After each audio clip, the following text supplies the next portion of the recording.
My name is Bini Guttman. My grandparents all survived the Shoah.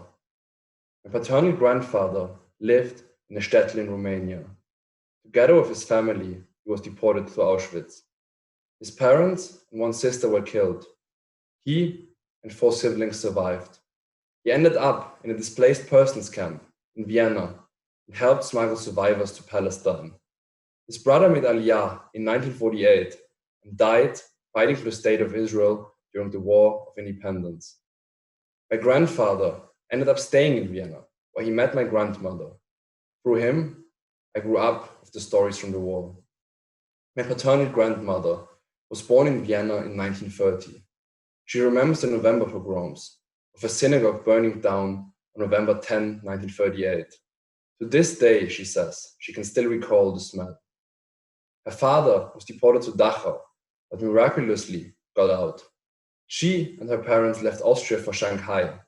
Other family members did not leave Vienna, as many of them were decorated soldiers during World War I. In fact, one of them went to Auschwitz with his Medal of Valor from World War I in hand. My grandmother stayed in Shanghai until she was kicked out after the Chinese Revolution. She returned to Vienna and met my grandfather. My maternal grandfather was born in Krakow in 1939. When things became too dangerous, his family moved to Hungary. Once the Nazis invaded, he and his family were hidden, posing as Hungarian Christians. They all survived and also ended up in a DP camp in Vienna. Like my other grandfather, he too did not want to stay, but also never left Vienna. By the time my maternal grandmother was born in 1938, her family had already fled from Austria to Belgium. She and her mother were arrested, but somehow she was released. Her mother was taken to Auschwitz and killed. My grandmother made it to France and was hidden in Nice. Her father survived, and they came also back to Austria after the war. My grandparents taught me that never again is not just an empty phrase. It means you must fight for what is right.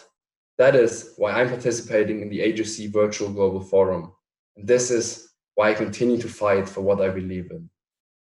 Despite the horrors of the Shoah, there is vibrant young Jewish life in Europe. We are very much part of Europe. And although it's not always easy, we have won. We are growing and thriving, and that will never stop.